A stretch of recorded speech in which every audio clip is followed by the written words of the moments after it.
세상에 더 많은 사람들은 이런 평화의 가치를 알지 못하고 지금도 이런 말을 하죠. 잘 되면 제 탓, 잘못되면 주상 탓, 이렇게 돌리고 있습니다. 우리 주변에서 그 말보다는 아무개 덕분입니다, 아무개 덕택입니다, 이런 덕담이 많으면 좋을 텐데, 오히려 그런 말보다는 잘 된 것은 내 탓이야, 못된 거는 누구 탓이야 하는 남 탓하는 이런 원성의 말들이 더 많이 들려옵니다. 언제부터 우리 인간 사회에 이런 속담이 있었을까요? 잘 되면 제 탓, 잘못되면 조상 탓. 그 출발점은 놀랍게도 에덴 동산, 아담의 입으로부터 고백되어졌습니다. 아담과 하와가 마귀에게 속아서 미혹되어서 선악을 아는 나무를 따먹고 범죄하고 그들이 숨어있는 상태에서 하나님 음성이 들려왔습니다. 창세기 3장 11절 이하입니다.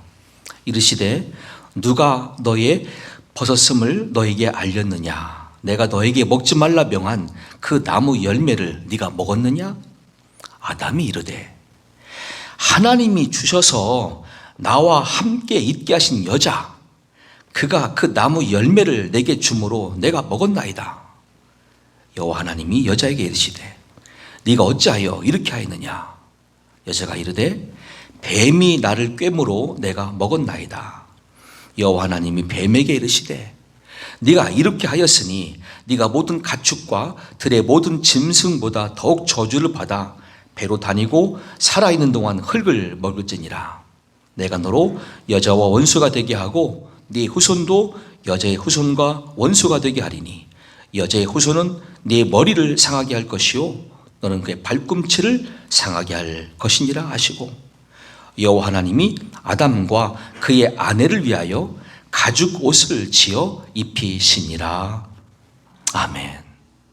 자, 이 대화 내용들을 보신다면 죄로 인하여 마음이 타락한 아담이 하나님과 하와를 싸잡아서 원망하죠. 그리고 하나님 때문입니다, 그러니 하나님 책임지십시오 라고 원망하는 거예요. 다시 한번 제가 이거 나누어 설명드린다면 창세기 3장 11절 12절 말씀에 이르시되 누가 너의 벗었음을 너에게 알렸느냐? 내가 너에게 먹지 말라 명한 그 나무 열매를 네가 먹었느냐? 아담이 이르되 하나님이 주셔서, 하나님을 탓하는 거죠. 내가 뭐 처음부터 원했습니까? 내가 뭐 달라고 했습니까? 아니잖아요. 하나님이 보시고 나에게 주신 그 여자 때문에 내가 열매를 먹었습니다. 그러니 근본 원인은 하나님입니다. 하나님 책임지십시오 라고 책임을 전가하는 거죠. 그럴 때에 하나님은요, 그 말을 듣고 수용하세요. 그리고 즉각 책임을 지세요. 그 책임진 내용이 창세기 3장 15절 원시복음이에요. 내가 너로 여자와 원수가 되게 하고 네 후손도 여자의 후손과 원수가 되게 하리니 여자의 후손은 네 머리를 상하게 할 것이요 너는 그의 발꿈치를 상하게 할 것이니라 하시고, 자, 지금 이 말씀은 이제 그 아담과 하와를 범죄하에 넘어지게 했던 사탄, 마귀를 향하여 선포한 말씀이자 동시에 그 대화하는 내용을 옆에 아담과 하와가 보고 듣고 있습니다. 그러니 1차적으로 사탄을 향한 선포이자 동시에 인류를 향한 구원의 메시지죠. 그래서 원시복음이라고 명명을 해요. 이 내용 보신다면 지금 여자의 후손으로 앞으로 이 땅에 오실 메시아가 있는데 그 메시아가 사탄, 너를 심판할 거다, 네 머리를 박살낼 거다, 너는 다만 그 메시아의 발꿈치를 살짝 무는 정도로 역할을 맡을 것이다. 그게 바로 십자가의 죽음과 3일 동안의 죽음의 시간들 뿐이에요. 이게 마귀가 하는 것 뿐이고 예수님이 너를 박살낸다, 메시아가 박살낸다는 예언을 처음 하시는 거죠. 자, 이제 그들은 이 말씀을 듣고 에덴 동산을 추방당해야 됩니다. 근데 그냥 보낼 수가 없어요. 하나님 보실 때 그들은 연약한 존재예요. 고작 입고 있는 것은 무화과 잎사귀로 가린 그들의 모습입니다. 하나님은 어느 동물을 죽이셨어요. 그리고 가죽옷을 지었어요. 가죽옷으로 그들 입혀주신 거예요. 이거라도 입고 나가라고. 그럴 때 어느 동물이든지 죽어야 가죽이 나오는 거거든요. 죽을 때 피를 흘리는 거죠. 에덴 동산에서 그래서 피가 흘렀어요. 죄인 아담과 하와를 살리기 위해서. 우리가 이 옷의 기능을 잘 압니다. 외부에서 이 옷은 나의 품격, 나의 권위를 상징할 수도 있어요. 하지만 연약한 존재인 우리는 옷을 통해서 보호받을 수 있습니다. 여러 기후변화로부터 보호받을 수가 있고 내적인 질병을 내가 보호하면서 스스로 자기를 위할 수가 있습니다. 그 당시 아담과 하와도 그랬습니다. 이제 사망이 있고 저주가 있는 세상으로 나갑니다. 얼마나 큰 고난이 있을까요? 주님은 그걸 아시고 가죽을 옷으로 만들어서 입혀주신 다음에 추방시키는 그 정도의 사랑을 갖고 책임을 다하신 하나님이셨어요. 자, 이렇게 하나님을 안다면 우리 인류는 말이죠, 누구 탓할 수가 없어요. 처음 인간인 아담의 문제부터 책임진 하나님이신데, 동시에 후손들인 우리 모두에게 메시아를 약속한 그분이신데, 그럼에도 불구하고 사도 바울 당시에는 어땠을까요? 로마서 7장 15절 이하의 말씀에 그 당시 사람들의 마음가짐이 등장합니다. 내가 행하는 것을 내가 알지 못하노니 곧 내가 원하는 것은 행하지 아니하고 도리어 미워하는 것을 행함이라. 내가 원하는 바 선은 행하지 아니하고 도리어 원하지 아니하는 바 악을 행하는도다. 그러므로 내가 한 법을 깨달았노니 곧 선을 행하기 원하는 나에게 악이 함께 있는 것이로다. 내 속사람으로는 하나님의 법을 즐거워하되 내 지체 속에서 또 한 다른 법이 내 마음의 법과 싸워 내 지체 속에 있는 죄의 법으로 나를 사로잡는 것을 보는도다. 오라, 나는 곤고한 사람이로다. 이 사망의 몸에서 누가 나를 건져내랴. 아멘. 인류의 고민이죠. 나는 정말 하나님께서 약속한 메시아를 기다리고 그 메시아 사상으로 일관하겠습니다. 그 믿음으로 살겠습니다 하는 마음도 있었어요. 그런데 한편 마음은 악이 들어와요. 마귀가 주는 마음이 들어온단 말이죠. 내 마음속에서 두 법이 싸워요. 너 하나님 말씀을 따라가야 돼. 아니야, 네 주관대로, 네 계획대로, 네 감정대로 해도 돼. 어차피 인생은 네 것이니까. 마귀 마음이죠. 선과 악이 내 한 마음에서 막 싸우는 거예요. 이거를 바울만이 아니라 온 인류가 그때 만난 것이고 당한 경험이라고 말씀하고 있어요. 그럴 때 그 인생은 정상이 아니잖아요. 한 마음이 돼야지. 이 마음속에 두 마음이 싸우고 있으니 그 사람은 온전할 수가 없어요. 행복할 수도 없어요. 결과를 구원으로 보장받을 수도 없었어요. 그럴 때 그 인생들은 또 고백하게 됩니다. 이런 나의 모습이 내 한계스러운 모습인데 하나님 계시다면 책임지십시오. 왜 내 마음속에 두 가지 마음이 왔습니까? 나를 좀 구원해 주십시오 라고 탄원하게 되죠. 그때 우리 부모님 말씀이 들려오는 겁니다. 예수님 말씀이 사람으로는 할 수 없어. 그러나 하나님으로서는 다 하실 수 있느니라. 아멘. 복음이 되어 들려오는 거예요. 여러분, 지금 제가 이제 하나님이 하신 것들을 다는 소개를 못하겠습니다. 시간 관계상 복음서 안에서 몇 가지로 추려 말씀드릴 거예요. 정말 우리 인생들의 다양한 면면 속에 이분이 책임자가 되셨구나, 이분이 책임지셨구나를 알 수 있는 대목들을 설명드릴 겁니다. 먼저 요한복음 4장에서 그동안 남편을 5명이나 두었었어요. 다 이혼했어요. 그리고 지금 6번째 남자하고는 그냥 동거하고 있는 상태에 수가성 여인이 있었습니다. 방황합니다. 갈급해하고 있습니다. 진리를 탐구하고 있습니다. 그때 그 여인을 만나고 그 여인을 정상적인 생활로 인도하고 그를 책임진 사람은 누구였습니까? 예수 그리스도, 우리 메시아였습니다. 요한복음 5장에서 죄로 말미암아 38년 동안 누워있는 병이 걸렸습니다. 안진병입니다. 베데스다 연못을 들어갈 수가 없었습니다. 누가 찾아가서 그 환자를 돌보았고 말씀으로 고쳐주셨습니까? 누가 그 인생을 책임지셨습니까? 거기도 예수 그리스도 주님이셨습니다. 요한복음 8장에서 현장에서 가늠하다 잡힌 여인이 잡혀왔습니다. 많은 남자들은 돌을 들어서 쳐 죽이자고 말합니다. 그리고 선생이요, 선생이라면 어떻게 하셨습니까? 라고 제안할 때에 예수님 일어나 말씀하십니다. 너희 중에 죄 없는 자가 먼저 돌을 들어 치라 말씀하실 때 그 소리가 그들 모두 양심을 깨우게 되었고 다 돌을 내려놓고 떠나게 됩니다. 여기나 고개를 들고 보아라. 너를 정죄하는 자들이 보이느냐? 안 보입니다.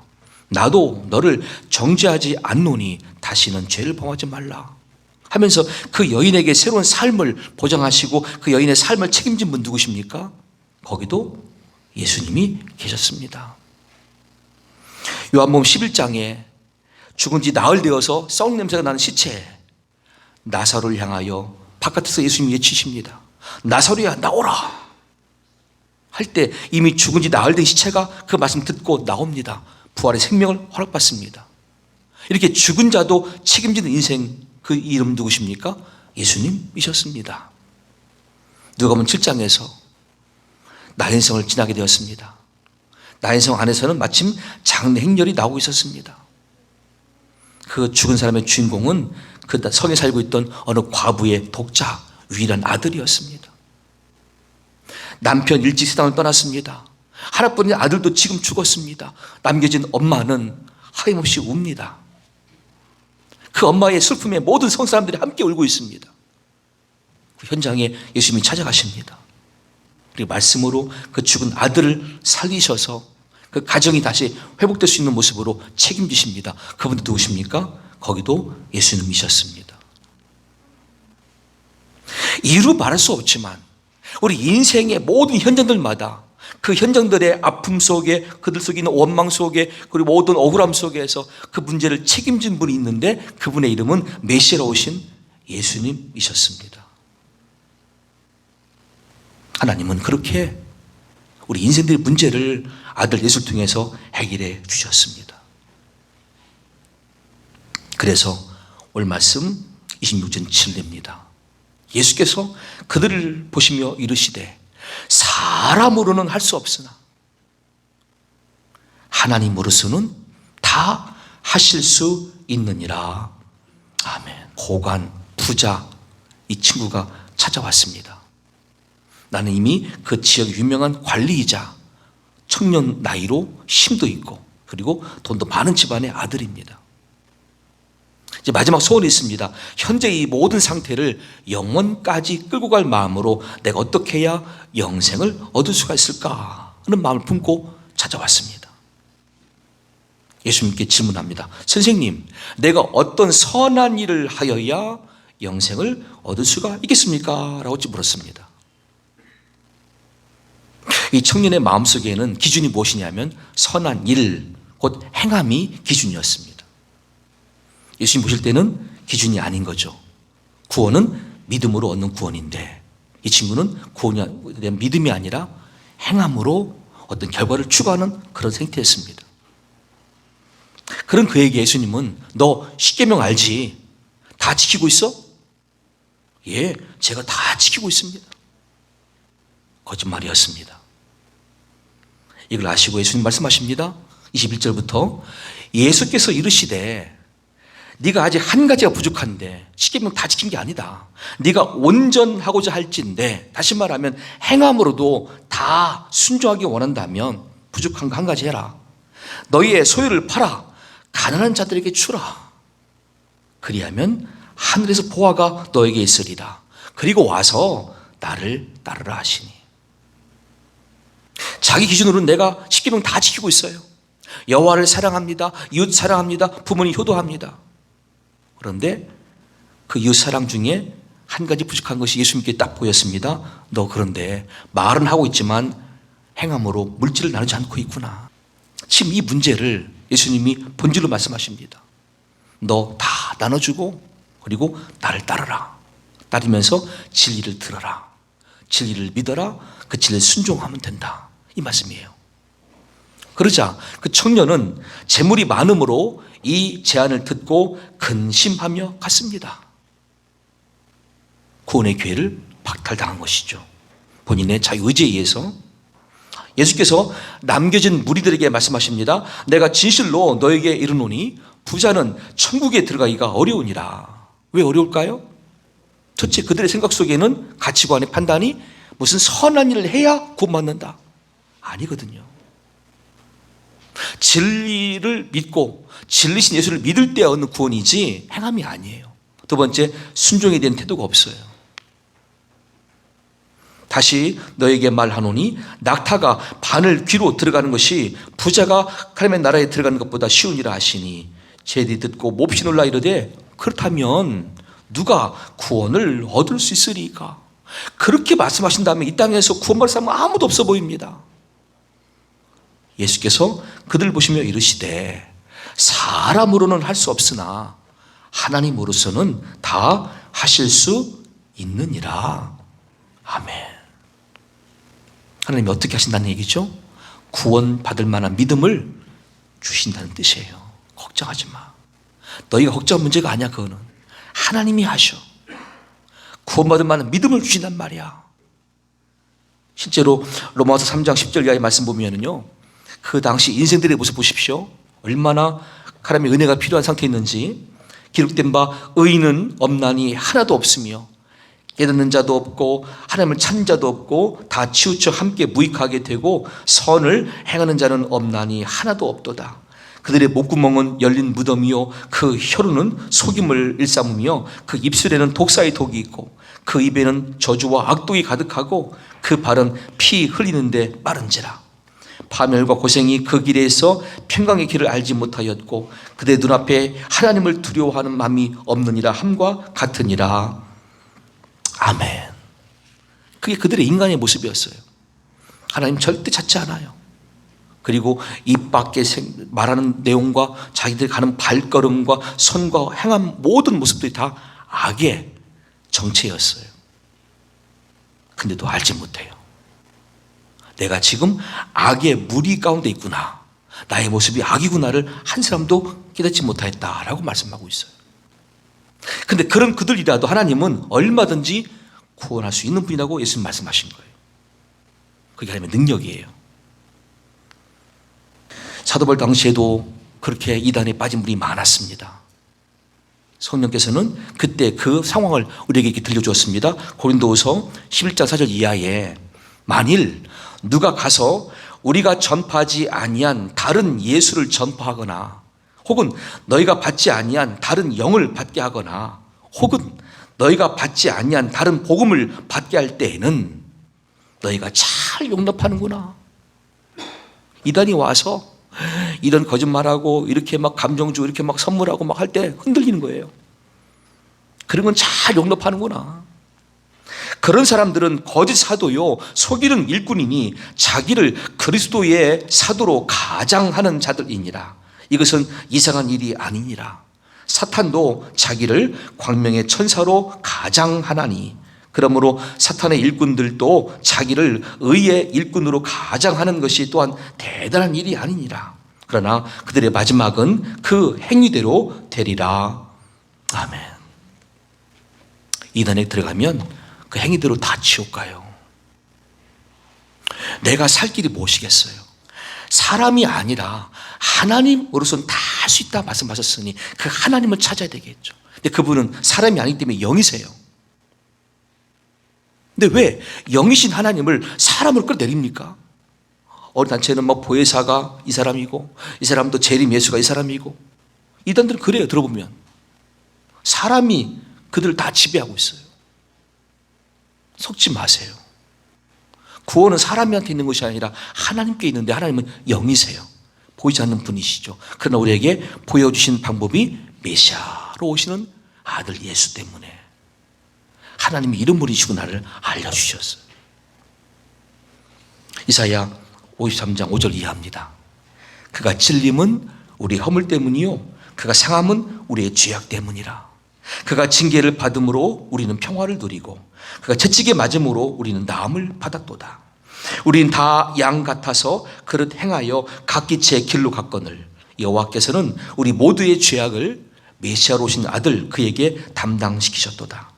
여호와께서 그에게 상함을 받게 하시기를 원하사 질고를 당하게 하셨은즉 그의 영혼을 속건 제물로 드리기에 이르면 그가 씨를 보게 되며 그의 날은 길 것이요 또 그의 손으로 여호와께서 기뻐하신 뜻을 성취하리로다. 아멘. 속건 제물은 뭐냐면 흠없는 제물을 말해요. 하나님 보실 때에 인류를 대속할 수 있는 방법은 인류 가운데서는 흠없는 제물이 없어요. 좀 전에 설명드린 우리 모든 다 죄인이었습니까? 흠이 있으니까 할 수 없이 하나님은 아들 죽이시는 방법을 택한 거죠. 왜? 아들 예수님은 흠이 없는 의인이시니까. 이 땅에 오신 메시아 예수님은 그래서 인생 목적이 뭐냐면 이렇게 찔림받고 상하고 고통 가운데 죽는 그 모습의 속건 제물이었어요. 목적은 인류의 구원을 위해서예요. 그러므로 이제 온 인류가 사람인 교주 어느 이단들 따르지 말고 영이신 하나님 말씀조차 메시아 예수님을 통해서 얻는 구원을 경험하기 원한다면 다음 두 군데 말씀에 동의하셔야 됩니다. 먼저 갈라디아 3장 그리스도께서 우리를 위하여 저주를 받은 바 되사 율법의 저주에서 우리를 속량하셨으니 기록된 바 나무에 달린 자마다 저주 아래에 있는 자라 하였습니다. 이는 그리스도 예수 안에서 아브라함의 복이 이방인에게 미치게 하고 또 우리로 하여금 믿음으로 말미암아 성령의 약속을 받게 하려 함이라. 아멘. 보통 교회당 가면은 십자가 보이잖아요. 저게 뭐지? 예, 십자가는 지금 저주의 상징이죠. 갈라디아 말씀대로 그 저주받은 자리에 예수님이 달리신 거예요. 인류를 다 끌어안고 우리 인간들 많은 저주를 감당하시기 위해서, 가져가시기 위해서. 고린도후서 5장 14절 이하의 말씀에는 그리스도의 사랑이 우리를 강권하시는도다. 우리가 생각하건대 한 사람이 모든 사람을 대신하여 죽었은즉 모든 사람이 죽은 것이라. 그가 모든 사람을 대신하여 죽으심은 살아있는 자들로 하여금 다시는 그들 자신을 위하여 살지 않고 오직 그들을 대신하여 죽었다가 다시 살아나신 예수를 위하여 살게 하려 함이라. 그런즉 누구든지 그리스도 안에 있으면 새로운 피조물이라. 이전 것은 지나갔으니 보라 새 것이 되었도다. 아멘. 오늘 예수님이 청년에게 했던 말씀은 똑같습니다. 너 물질을 다 풀어서 가난한 이웃들 나눠줘라. 십계명을 다 이루어라. 그리고 나를 따르라. 우리가 거듭났으면 이제부터 예수님만 따르는 인생이 되는 거예요. 거듭났으면. 거듭나지 않았기 때문에 여전히 내가 내 인생의 왕처럼 사는 거예요. 내 주관, 내 감정, 내 계획대로. 그런 거 많죠? 거듭나지 않았어요. 아직 새로운 피조물이 안 됐어요. 정말 거듭나면 예수를 위하여 살게 돼요. 예수를 따른 진리의 사람이 되고 말아요. 그에게 성령님이 늘 함께 하시고 은혜와 은사를 부어주시는 거예요. 여러분 명심하세요. 자나깨나 불주신 표가 있습니다. 마찬가지예요. 자나깨나 다시 보자 나 자신 거듭났는지 확인해 보세요. 의외로 거듭나지 않았어요. 예수님 위해서 살지 않아요. 사람 때문에 교회 오고 사람 때문에 모임 갖고 사람 때문에 내 권위가 막 세워지길 원하는 그런 부류예요. 거듭난 게 아니에요. 오늘 그들에게 마지막 고민을 드리려고 합니다. 베드로전서 5장 7절 이하의 말씀에 너희 염려를 다 주께 맡기라. 이는 그가 너희를 돌보심이라. 모든 은혜의 하나님 곧 그리스도 안에서 너희를 부르사 자기의 영원한 영광에 들어가게 하신 이가 잠깐 고난을 당한 너희를 친히 온전하게 하시며 굳건하게 하시며 강하게 하시며 터를 견고하게 하시리라. 아멘.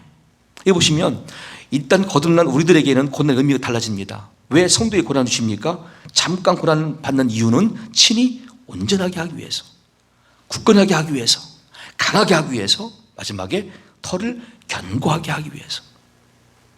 그런 목적으로 고난을 주기 때문에 그것도 물론 다 맡겨야 되겠지만 삶 전체를 사람, 교주, 아무개 이단이 아니라 하나님께 맡겨라.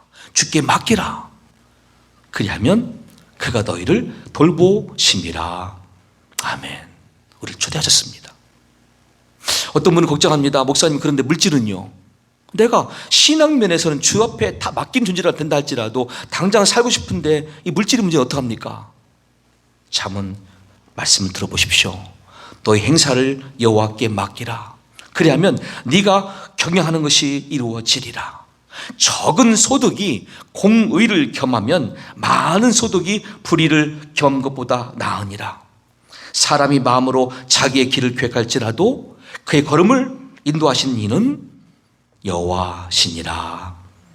아멘. 남을 속여서 갑자기 막 뻥튀기 같은 모습으로 많은 물질을 모을 수도 있을 거예요. 근데 그거는 아무런 평가를 받지 못해요. 오히려 적은 소득인데 성실과 정식과 진실로 얻었어요. 그리고 하나님의 뜻으로 그 물질을 쓰고 있어요. 거기에 가치가 평가되는 거예요. 분명히 천국에서 다 평가받아요. 나에게 주신 물질을 내가 어떻게 관리했고 어떻게 썼느냐. 오늘 이 청년처럼 나를 위한 삶이었느냐 아니면 이웃들과 나누는 삶이었느냐. 분명히 다른 평가가 떨어지게 돼 있어요. 그것까지도 하나님 아세요. 그러므로 오늘 말씀의 주제처럼 내가 누구를 탓하기 전에 그 마음이 든 순간부터 하나님께 맡기십시오. 이게 억울한데, 안타까운데, 아픈 일인데 그것까지 하나님께 다 맡기세요. 그리고 하나님, 내 문제, 내 가정, 우리 자녀들 책임져 달라고 기도해 보세요. 그럴 때 성령께서 여러분 모두의 마음속에 큰 확신을 주시는데 의와 평강과 희락을 겸하여 주실 것입니다. 그렇게 해서 가정이 살고 가정 천국을 경험하는 여러분 모두가 될 수 있기를 예수님의 이름으로 간절히 축원합니다.